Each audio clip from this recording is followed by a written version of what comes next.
Llegamos ahora al capítulo 18 de nuestro Evangelio, Mateo, el Evangelio del Reino. Este capítulo lo podríamos dividir en dos partes. Una primera parte del versículo 1 al 14, donde vemos un tema, la verdadera grandeza, lecciones sobre la grandeza, versículos 1 al 14. Y desde el 15 al fin del capítulo, lecciones sobre el perdón.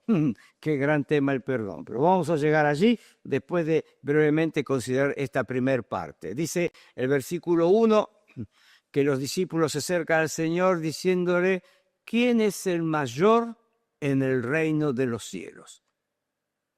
¿Cuáles son los elementos que determinan eso, el mayor?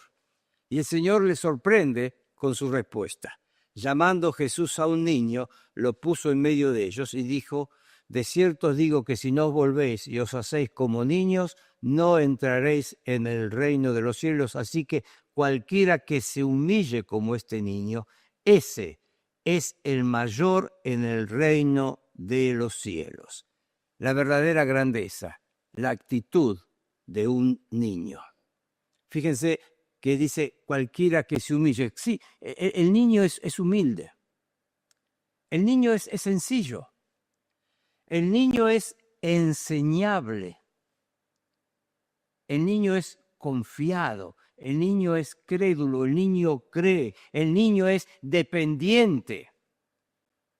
Cuando crecemos, comenzamos a pensar que nosotros sabemos todo, que no necesitamos de nadie, que podemos manejar nuestra vida y todas esas virtudes propias de un niño la perdemos. El Señor dice, la verdadera grandeza es aquel que en el paso del tiempo, no importa la posición que ocupe, no importa lo que pueda llegar a tener, conserva esa actitud del niño, esa actitud que quizá tiene que ver con la primer bienaventuranza, los pobres en espíritu, aquel que tiene una actitud de necesidad y de dependencia de Dios. Ahí está realmente la verdadera grandeza.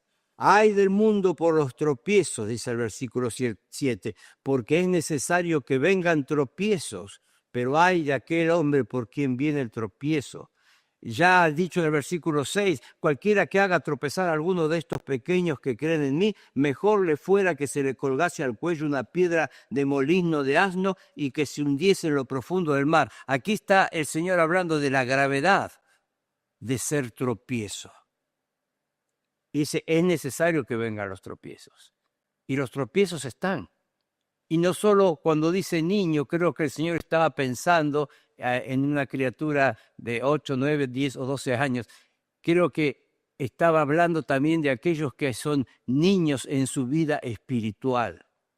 ¿Cuántos, recibiendo a Cristo como su Salvador, comienzan a asistir a la iglesia y sienten que están aquí en la tierra con un anticipo del cielo?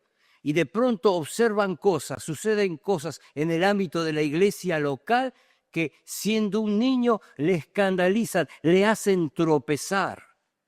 Y el Señor está hablando de la gravedad. Debemos evitar ser causa de tropiezo a otro. Por tanto, si tu mano o tu pie te es ocasión de caer, córtalo y échalo de ti. Mejor te es entrar en la vida cojo o manco, que teniendo dos manos o dos pies ser echado del fuego eterno. Si tu ojo te es ocasión de caer, sácalo y échalo de ti. Mejor te es entrar con un solo ojo en la vida que teniendo dos ojos ser echado en el infierno de fuego. De pronto menciona todo esto. ¿Qué es lo que está diciendo el Señor?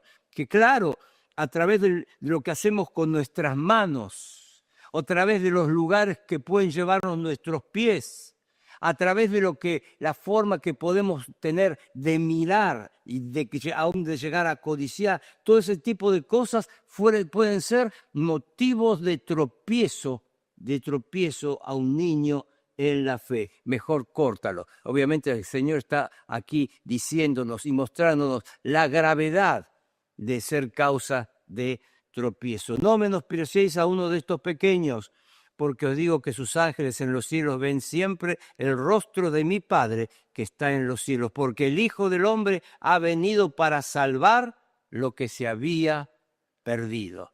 Entonces tenemos que tener mucho cuidado.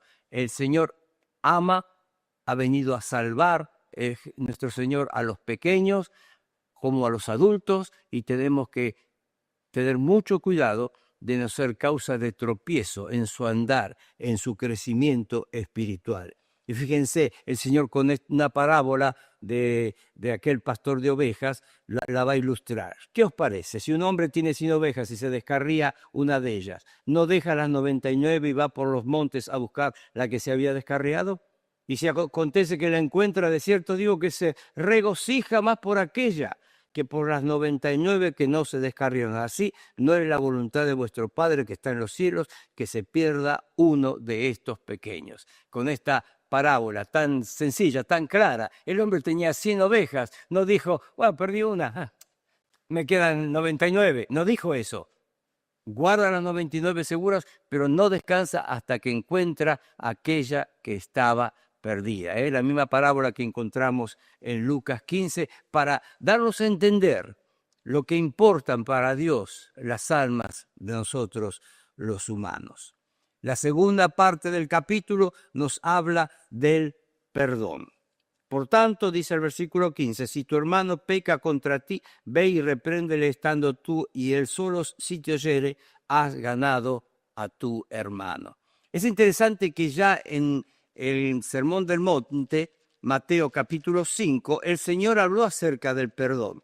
Observen ustedes conmigo y van a notar la diferencia. Mateo capítulo 5, versículo 23. Por tanto, si traes tu ofrenda al altar y allí te acuerdas de que tu hermano tiene algo contra ti, deja allí tu ofrenda delante del altar y anda, reconcíliate primero con tu hermano y entonces ven y presenta tu ofrenda.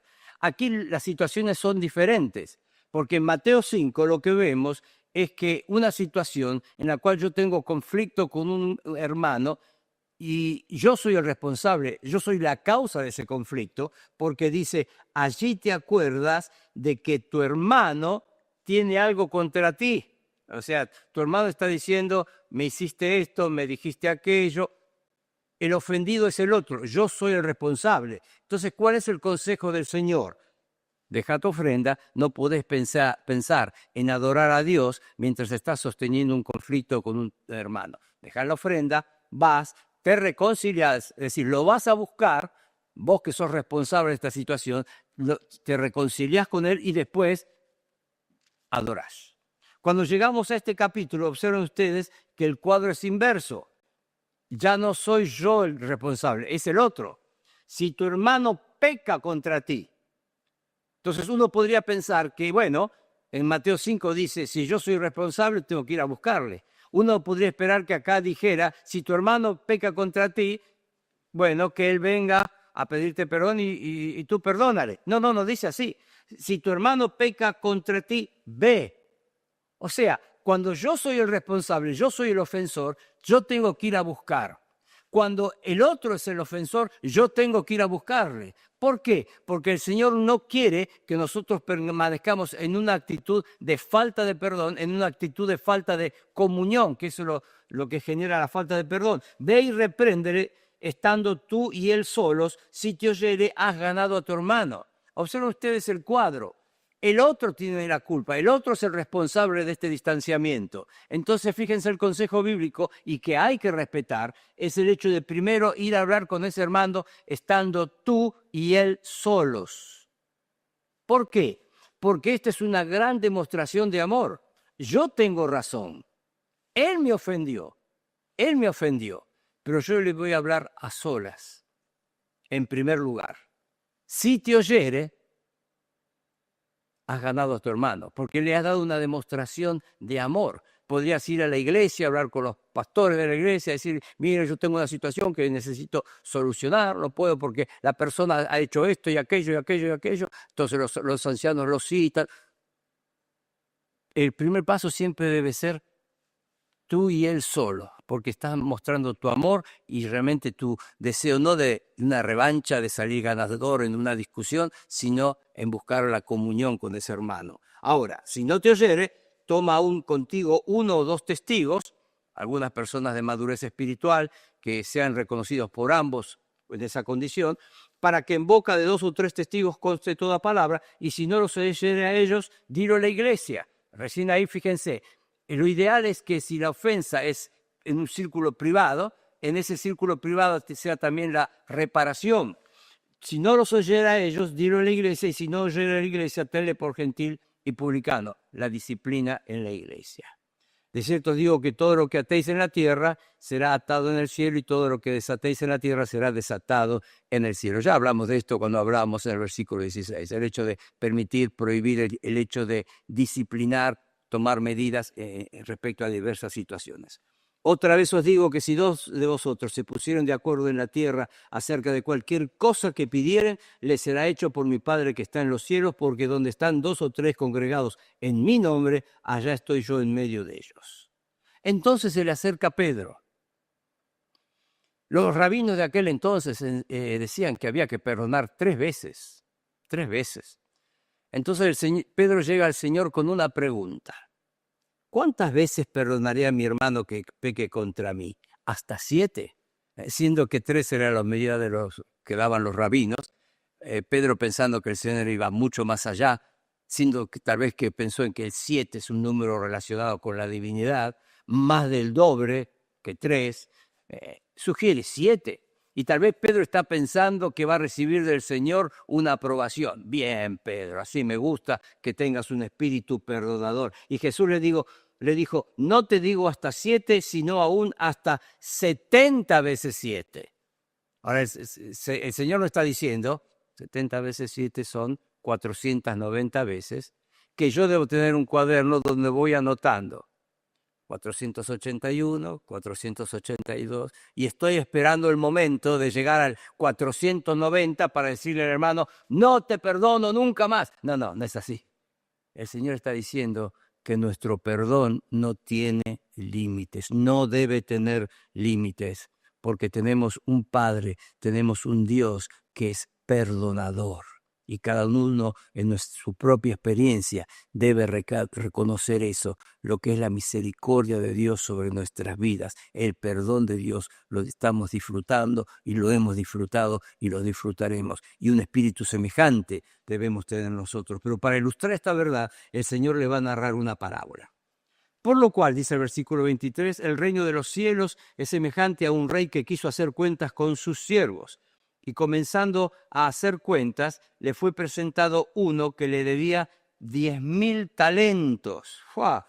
10.000 talentos era una cifra, podríamos decir, en aquel entonces imposible de describir. Piensan ustedes que un talento era una medida de peso utilizada con metales preciosos, podía ser alrededor de 35 kilos. Entonces imaginemos que eran talentos de oro. Si estamos hablando de 10.000 talentos, si cada talento eran 35 kilos, estamos hablando de 350.000 kilos de oro. Al valor actual del gramo de oro, el precio internacional, estaríamos llegando a una cifra de 14.000 millones de dólares. O sea, cuando se hizo las cuentas y se encontró esta deuda, era una deuda que este hombre no podía en ninguna forma pagar. Aún si lo analizamos de otra forma, podríamos decir así, la relación entre el denario, que era el salario de un día, era de 6.000 denarios por un talento. O sea, la paga de 6.000 días de trabajo equivalían a un talento. O sea, si este hombre debía 10.000 talentos, estaba debiendo 60 millones de denarios, 60 millones de días de trabajo. O sea, necesitaba más de 170.000 años para pagar esa deuda. El Señor toma una deuda tremendamente exagerada para que ustedes y para que yo podamos entender la magnitud de esa deuda.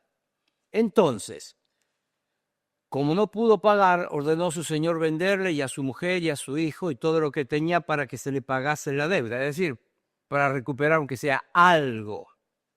Entonces aquel siervo postrado le suplicaba diciendo, Señor, ten paciencia conmigo y yo te lo pagaré todo. El señor de aquel siervo, movido a misericordia, le soltó y le perdonó la deuda. ¡Qué bárbaro! Misericordia, le perdonó una deuda impagable. Pero saliendo aquel siervo, halló a uno de sus consiervos que le debía 100 denarios. 100 denarios. El equivalente a 100 días de trabajo, un poco más de 3 meses de trabajo. Era una deuda, pero era una deuda que con un poquito de paciencia él podría cobrar. Y haciendo de él, le ahogaba diciendo, págame lo que me debes. Entonces su consiervo, postrándose a sus pies, le rogaba diciendo, ten paciencia conmigo y yo te lo pagaré todo. Mas él no quiso, sino fue y le echó en la cárcel hasta que pagase la deuda. Viendo sus consiervos lo que pasaba, se entristecieron mucho y fueron y refirieron a su señor todo lo que había pasado. Entonces llamándole, su señor le dijo, siervo malvado, toda aquella deuda te perdoné porque me rogaste. ¿No debías tú también tener misericordia de tu consiervo como yo tuve misericordia de ti? Entonces su señor enojado le entregó a los verdugos hasta que pagase todo lo que le debía. Así también mi Padre Celestial hará con vosotros, si no perdonáis de todo corazón a cada uno a sus hermanos, sus ofensas. Así que el Señor da una lección muy, muy clara. Hermano, hermana, querido alumno, nuestra deuda ante la santidad de Dios era así, una deuda como la de aquel hombre de la parábola, imposible de pagar. Y un día, tomando conciencia de eso, arrepentidos, fuimos al Señor, el Señor nos perdonó, limpió nuestro corazón, nos dio una nueva vida. ¿Y qué podemos hacer nosotros cuando somos ofendidos? No nos queda otra opción que perdonar, porque somos hijos de un Padre perdonador. Entonces, esta lección, el 70 veces 7 del Señor a Pedro, nos muestran que no hay un basta en el perdón. Debemos ejercitarnos en algo que cuesta mucho, cuando nos ofenden, cuando afectan nuestros derechos, cuando afectan a mi esposa, a mi esposo, a mi hijo, a mi hija. Ahí nos cuesta muchísimo, pero debemos ejercitarnos en un espíritu perdonador. Vamos a llegar al capítulo 19, y en el capítulo 19 también tenemos 2 temas, matrimonio y divorcio, y después el tema de las riquezas a partir del versículo 16. Vemos el versículo 3, le dicen los fariseos tentando al Señor, le hacen una pregunta, ¿es lícito al hombre repudiar a su mujer por cualquier causa? Eso es lo que sucedía. A causa de la dureza del corazón viene el divorcio permitido por Moisés, pero había una línea, una corriente muy liberal que por cualquier causa se generaba el divorcio. Algo sucedía, mi esposa me planchó mal la túnica, la llevaban al templo y bastaba con decirle delante del rabino, la repudio, y listo, repudiada, divorciados. Entonces dice, ¿es lícito al hombre repudiar a su mujer por cualquier causa? Él respondiendo les dijo, ¿no habéis leído que el que los hizo al principio, varón y hembra los hizo? Y dijo, por esto el hombre dejará padre y madre y se unirá a su mujer y los dos serán una sola carne, así que no son ya más dos, sino una sola carne. Por tanto, lo que Dios juntó, no lo separe el hombre. Ese es el plan de Dios. Un hombre y una mujer separados solamente por la muerte. El creyente debe ser antidivorcista. No vamos a analizar o a pensar en situaciones. Estoy pensando en algunos de ustedes que están en matrimonio o algunos jóvenes que están pensando en casarse. Hay una fuerte influencia de la sociedad que ve en el divorcio una solución a conflictos matrimoniales. El divorcio no es una solución. El divorcio no es el plan de Dios. No es el plan de Dios. Entonces les dijeron, ¿por qué pues mandó Moisés dar carta de divorcio y repudiarla? Él les dijo, por la dureza de vuestro corazón Moisés os permitió repudiar a vuestra mujer. Hay una gran diferencia entre mandar y permitir. ¿por qué nos mandó? No nos mandó. Moisés nos mandó que se divorcien. Por la dureza de su corazón, Moisés les permitió repudiar a vuestras mujeres. Mas al principio no fue así. Y yo os digo que cualquiera que repudia a su mujer, salvo por causa de fornicación, la única causal de divorcio, y se casa con otra, adultera, y el que se casa con la repudiada, adultera. Lo que está diciendo aquí el Señor es, cuando por cualquier razón se divorcian, ¿qué sucede? A los ojos de Dios, ese matrimonio existe, ese divorcio no corresponde. Entonces la persona que se ha divorciado se casa con otra persona, pero siendo que a los ojos de Dios está casada, porque ese divorcio no sirve, comete adulterio. Y la persona que se casa con esa, a causa de que esa persona a los ojos de Dios está casada, ella misma está cometiendo adulterio. Entonces la única causal de divorcio aquí mencionada es la fornicación, lo cual tampoco quiere decir que es obligatorio, porque he conocido muchos casos donde un matrimonio experimenta una profunda crisis a causa de infidelidad de una de las partes y es un camino difícil, pero en muchos casos hay un arrepentimiento, una marcha atrás, una restauración del matrimonio. Aquí el Señor nos está diciendo que cuando se produce un evento de estas características, sí o sí hay necesidad de divorcio. Si la condición del hombre es así con su mujer, le dicen los discípulos, no conviene casarse. Entonces él le dijo, no todos son capaces de recibir esto, sino aquellos a quienes es dado. Y aquí va el Señor a hablar de 3 clases de eunuco. Eunuco, aquella persona que estaba incapacitada de mantener una relación conyugal, matrimonial. Dice, hay eunucos que nacieron así del vientre de su madre. Sucede, hay personas que por un problema en el periodo de gestación, sexualmente no están capacitados. Eso pasa, nacieron así. Hay eunucos que son hechos eunucos por los hombres.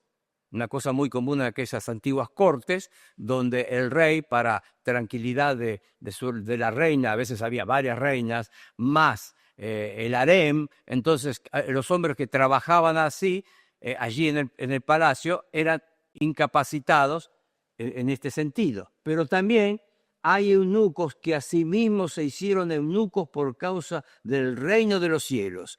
El que sea capaz de recibir esto, que lo reciba. Y aquí está hablando de hombres y mujeres que teniendo el derecho, la posibilidad, la capacidad física para entablar una relación matrimonial, a causa de un llamado de Dios, deciden no hacerlo. Y en la historia uno puede encontrar muchos casos de hombres, aún mujeres, que fueron llamados por Dios a hacer cierto ministerio, y en determinado momento ellos dijeron, si yo voy a cumplir este ministerio, no puedo pensar en llevar una mujer a mi lado, en ir con bebés, tengo que hacerlo solo porque es muy riesgoso.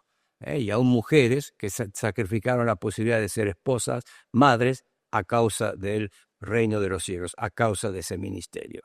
Entonces le fueron presentados unos niños para que pusiese la mano sobre ellos y orase, y los discípulos reprendieron y él le dijo, dejad a los niños venir a mí, no se lo impidáis, porque de los tales es el reino de los cielos, y habiendo puesto sobre ellos las manos, se fue de allí. Así que esta porción termina con el Señor mostrando la importancia, una vez más, mostrando la importancia que los niños tienen a los ojos de Dios.